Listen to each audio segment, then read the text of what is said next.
Good morning, Sunil. Good to be back. Today, we will cover another important aspect of leadership.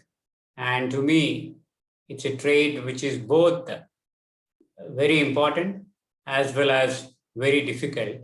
And all the more in this particular aspect, there is no single winning formula because it varies from business to business, context, where your organization is with respect to the competitor, and so on.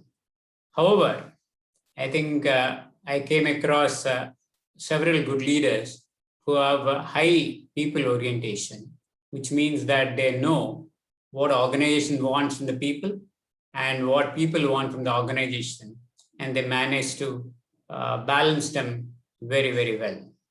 The toughest thing in this, obviously, is people's expectations from the company. People would want, rewards and recognition to them. Very often, the financial rewards will be very difficult to meet their expectations, especially when in the context of competition. And also, it's entire business. How is it going? And what stage of evolution that business is in, and what is the demand and supply of the people. So that's one which will decide that typically the financial rewards. But however, your own scheme of rewarding the talent, rewarding the potential, that can be definitely tailor-made for each and every organization. So I leave it to the HR experts to do that. And I guess the companies have many practices of benchmarking their financial rewards with the competitors or with similar background people in other businesses and so on. So that is something which is left to the HR guys. But the leader has to spend himself time on at least 2-3 very, very important aspects related to the people. Number one is that he should be reachable. He should have schemes, work on schemes to reward people and recognize people much more than reward, recognize people. And for that, I think the leader should take special care to do that. I would go with one example. Way back in 1986, I think 86, yeah. So when I was in my first company, Bajaj Shampoo Limited, I did a part-time course of Indian Institute of Materials Management and got a #1 rank in India. Now this institute was in Pune. That's where I studied.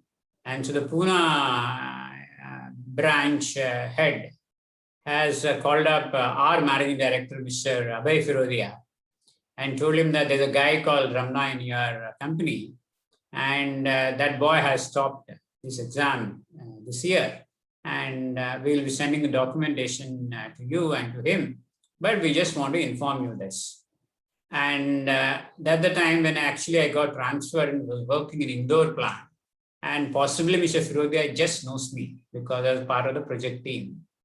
And, I have still not got this communication on this rank that I got.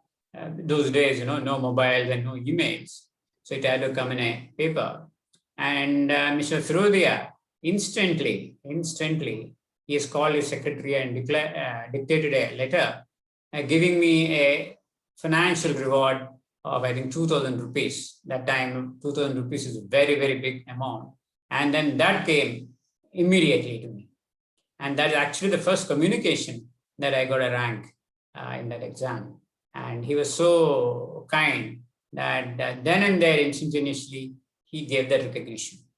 Why that is important is it's all the more important now, the current generation people, because I think now people don't want to wait for a long time, work entire year, and then look for what reward they would get or what recognition they would get. I think people want instantaneous recognition so that the culture of improvement, culture of achievement will take place because people will get motivated further. I think Mr. Firodia's that initiative, that gesture that he has done that time, I think I must have told so many places, so many forums. And in 1986, that time, I think it is one of those very, very, very novel, innovative method of recognizing their employee. Go further, I think I've seen people finding various means of recognizing the people then and there. You know, there are some places they do the employee of the week, employee of the month, or contributor of the day, and safety man of the year, and a variety of such instantaneous recognition. All these recognitions are beside the financial reward that normally a company could get. So the leaders should ensure that such things are in place across the organizations. If you see the groups of TVS, Larsen & Toubro, and many such companies have some scheme or other which will ensure that people are recognized then and there actually, or in a very small period of time, not for a long time. So this is one important aspect which a top leader has to ensure that such schemes are in place, and preferably he himself is there in some of those functions. I know Aditya Birla Group, for example, conduct so many competitions, and there are, I think there's something called President's Medal, and there's something called Chairman's Award, and all that in that group. There people work for that. People work for getting that, and then it's well recognized, and people are proud to actually have got some award from the chairman of the company. Some of those I think should be done. I'm very sure that many companies have done, and many companies will have to do even better than what they're doing now, especially with the current generation. See, there's a theory which was told to me that why the current young guys would love to play these video games or the small game, because you see that game, what happens is that the moment after 1 minute or 2 minutes of playing the game, it will come with splash saying that you have won, and the best achievement for this game is so-and-so, your score is so-and-so, or you are the best, or you're the third best, something like, or you improved from your own past performance. People would like to get that feedback then and there, a recognition then and there, as compared to possibly our generation, where people, would wait till a year or to get the feedback and recognition. So I think this is something I think all leaders, my suggestion would be to look at it. I think another one which will come to a leader is to balance. There are two ways of looking at how to manage your talent and people. Number one is that there are some set of people, some set of leaders who think that this is the structure of organization that I have, this is the expectation of each role that I have, and therefore I hire the best people, I pay them the best, and I have a team which is the best, and I only do some facilitation, and the team performs on their own. And maybe after some time you find that the guy is not performing, then you replace with him a guy who has the potential to perform. That's one method of doing. Another method of doing, some companies follow that they will have a few very outstanding professionals and would have asked them to deal with the existing team that they have and get the best out of them, orient all of them, and motivate all of them to perform. I have no opinion. This could be right. Method number one is right in some cases. Method number two could be right in some cases. It depends on the context, business, and the results required, and so on. So I don't want to talk about it. But all this points out to one thing, that talent management is something which I think the top leader has to focus on. And what is talent management? Of course, the talent required for the job or job required to be done. But that is at a lower level, maybe a specific job, machining, financialing, supply chain management, negotiations of contracts, sales and marketing, dealing with customers. All these are obviously skills which one would expect to be developed. But I think there are 2-3 things which, in my opinion, the top leader has to, can, and should focus. Number one is that very often we have found that, especially the engineers, what happens is for some reason, they don't get the financial exposure to financial statement, exposure to financial aspects of the business for quite some time. So they're very comfortable doing their engineering job. It could be design, it could be manufacturing, it could be quality or whatever it is. But once they come to some middle level and slightly going above that, they will find it inadequate to deal with the finance. So I think if you want to develop good leaders, which is necessity, and manage your talent, and all the decisions in the end have to be based on financial considerations, because in the end, it is the performance is financial performance. So that exposure, financial achievement, financial exposure to all the people, I think a top leader has to take a special attention to that. In my opinion, that's very, very important. Second aspect, which I think the top leader has to ensure, which is again, we find a lot of people inadequate in India, is that very low international exposure. So what happens is that you could be very good in your Indian environment, could be working very well and with Indian types of people. But people should get exposure as to how business is done, how the same activity, not necessarily business, including manufacturing, for example, is done in other countries. Because otherwise, when the company grows and becomes international, then these people who are done very well in domestic context will find it for themselves inadequate and struggle actually. So therefore, it becomes even more important that the top leader takes care that all his people, and especially the leaders whom he's going to group, have an international exposure, go and visit, and things are very different in different countries, and the way they look at it is very different. So we all know that, right? And in my opinion, third one is technology. Now things are changing so fast that we find a lot of guys who come to middle management who want to move up. They find themselves inadequate to deal with the technology challenges, right? So I think the top leader has a very tough job in terms of people orientation. Yes, first we talked about the basics in terms of organizational requirements and the people expectations to match. But I think specifically the top leader has to ensure that these three aspects which I mentioned, largely in terms of financial achievement or business achievement.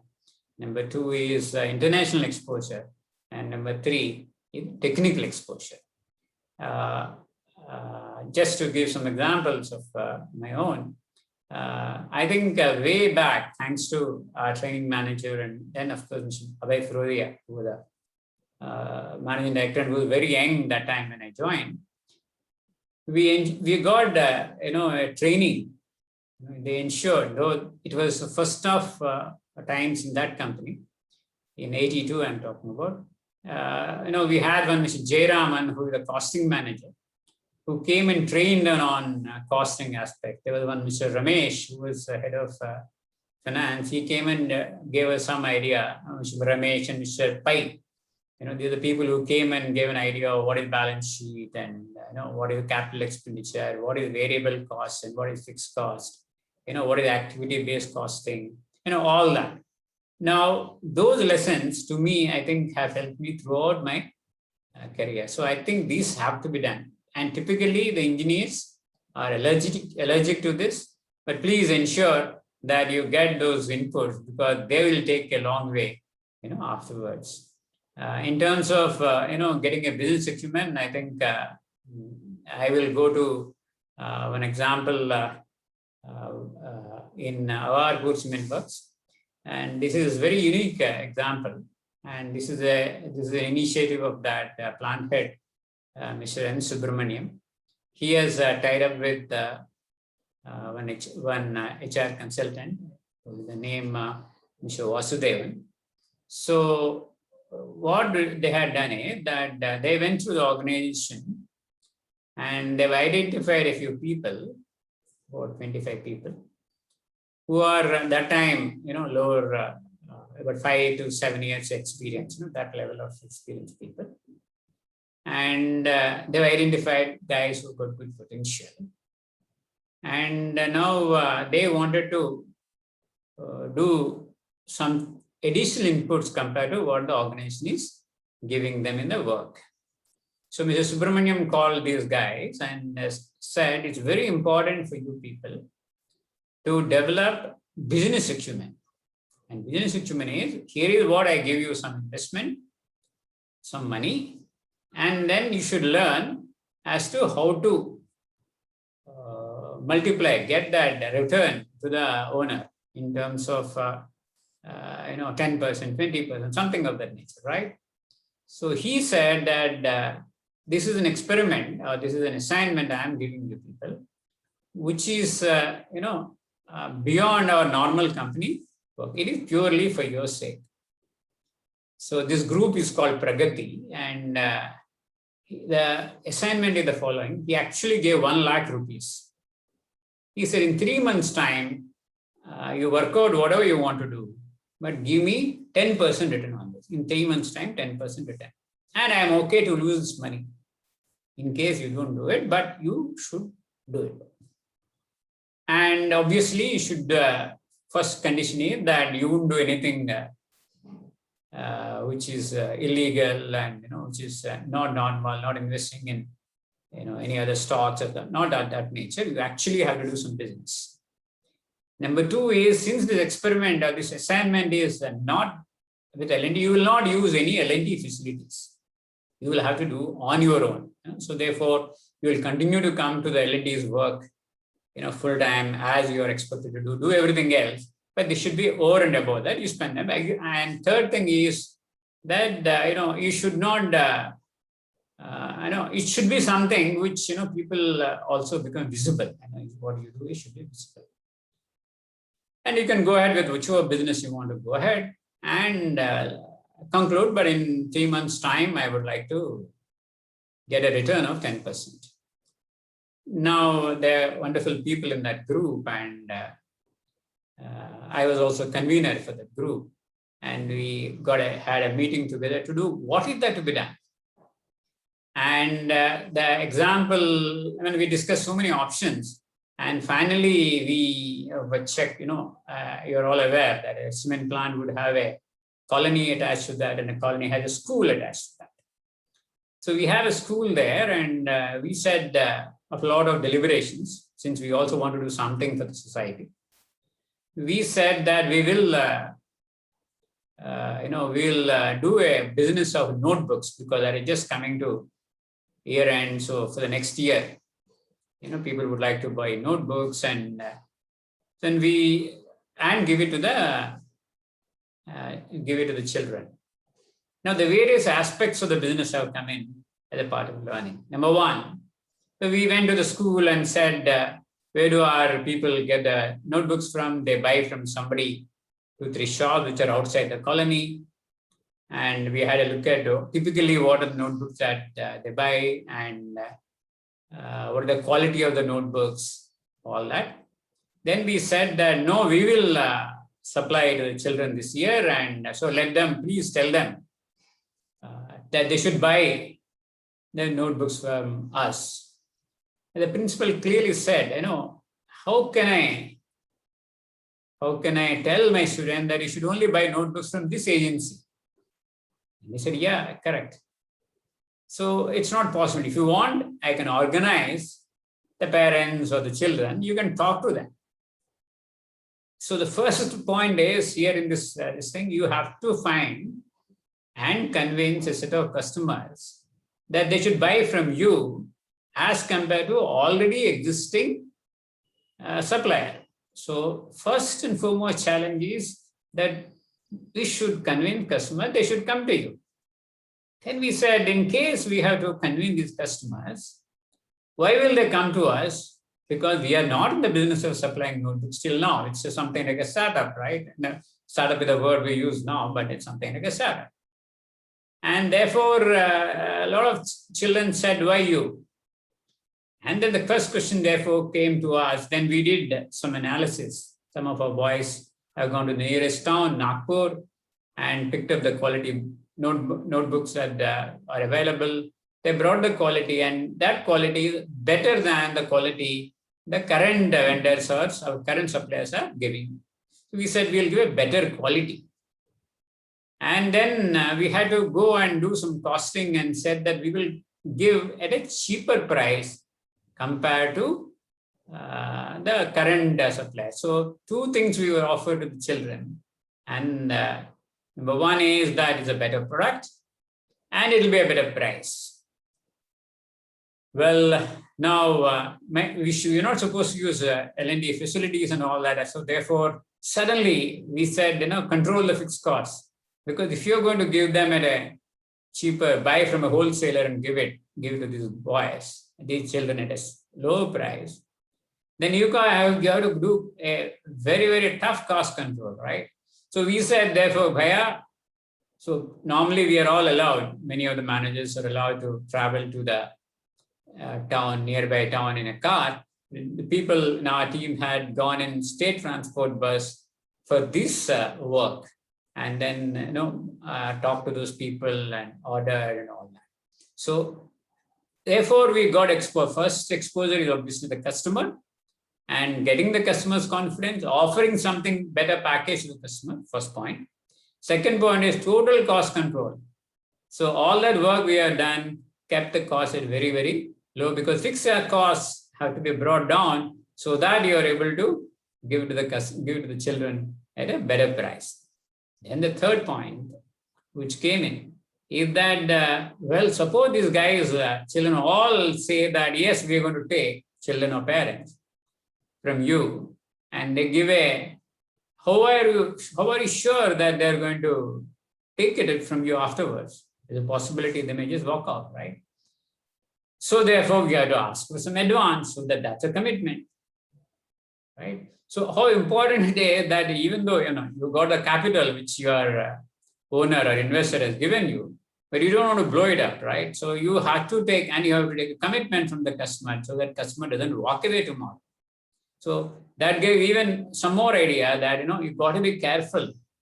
It's fine to have customers, it's fine to do a road show, but in the end, the customer has to also give some commitment, some 10% advance, so that he doesn't go away.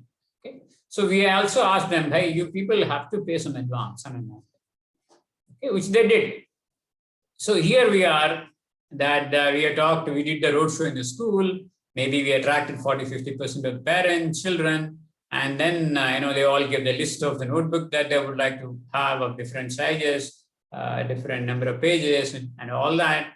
And we had to ensure we went to and bought a good quality, and we brought them here. Now, you have to pack them the student name wise, class wise, right? You get the bulk size wise, but you have to convert. So you require some labor. No labor, no cost. So therefore, we all sat, there's 25 people sat in the school. We took a room there and packed ourselves, using the list of books that we have for each class. We packed all that, and we took full money and we handed over to them. In between, therefore, it doesn't end there, right? It doesn't end there. When these people are given this advance and all that, obviously the current vendors who are outside they are real bookshops, it is hitting them because here is an offer of a better quality notebook and at a cheaper price. So they had to do something. So they went around spreading that, what do you think? They're all having some fun now. One time they'll give. They don't know how to bring notebooks. We know how to bring notebooks. We are in the business of stationery. These guys don't know anything. So don't be sure they'll give. So don't, after that, you don't come back to me saying that I want the notebooks because that team has failed. So they spread words saying that, how can you do like this? How will they do it? They may not really deliver in that. That's one point. Very interestingly, and one of them, possibly a Dada, wanted to convey to me that since I was a convener, hey, what are you guys doing? What do you think? Why are you taking notebooks? Do something in your own colony, clean up the colony, or do some painting work. Why are you coming into my business? Some sort of a threat also had, threatening words had come to me and was sent to me. Somebody has conveyed that to me too. So what does it mean? The learning here is that if you are getting into a business and trying to offer a better product at a very better price, attractive price, other suppliers are not going to keep quiet. They'll do their level best to damage your image, to damage your reputation, and to spread word saying that they will not be able to deliver.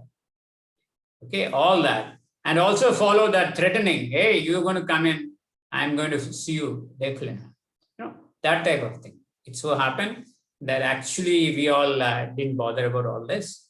We did great work. The team did great work. And we delivered to the school children better quality notebooks at a very, very attractive prices, far better than the existing. And therefore, it became a benchmark and actually a lot of satisfaction for all of us. More importantly, understanding that in a business, there is a segment called customer who is unpredictable. There's a segment called competitors, and there is something called finance and cost involved. So therefore, cost has to be controlled. Productivity has to be very high. And then in the end, you have to deliver what you have promised. We did get more than 10% return and gave it back to the boss that, sir, here is your money and here is it. And actually, just to mention that it became a practice for the next couple of years, this subject. And overall, I think the team has got benefit of this understanding how the business runs. Why I'm giving this experiment is that, this assignment, the experiment is that people, a leader can do many such things. This is only one example. Many such things to ensure that people get trained, understand, because in the end, it's a business acumen, it's a financial performance, it is very important. And that exposure in the early days, will give an opportunity for each of these guys to see every action, every decision in that view, in that business point of view. So this is about the top leader, what he has to do in terms of giving specific importance to how to inculcate that business acumen, financial acumen, and international exposure, right, to the people, such that they are better prepared for tomorrow. I think these 3-4 things specifically the top leader has to focus. I think we have seen that development of people. Specifically, I think I can give an example of Larsen Wibro, who got a wonderful assessment development center program. They have for all the levels of the people. They have a set of exercises, doing all that, going through all that. A lot of simulations would be there. Go through all that, and then they assess each one's, areas of strength, areas on border, and that means you are as good as anybody else in the world, and maybe where you have to, you should look at improving for various levels. And the whole scheme is different for each level, but they do wonderful. And to me personally, again, in the 1999 or 2000, when this program started, I think it's 2000 in L&D, I was one of the first batches of this assessment. And that gives a lot of important. I think the top management, top leader has to take a special attention to these type of initiative, because in the end, the people can make a huge difference for any business success. And another thing, I think one last point is also to retrain the people, train and train and train and retrain. Because sometimes it can happen that somebody who is very good can become obsolete in no time, right? So therefore, the multiple examples I'm aware of, like for example, some of the guys, especially since I came from operations, I can say, who are largely operations oriented, sometimes can miss out on other important subjects like this financial business orientation and so on. And therefore, the top leader has to ensure that everybody is given this input and everybody is given the latest input, right? So I think with this, I will conclude on this topic of people orientation. And thank you.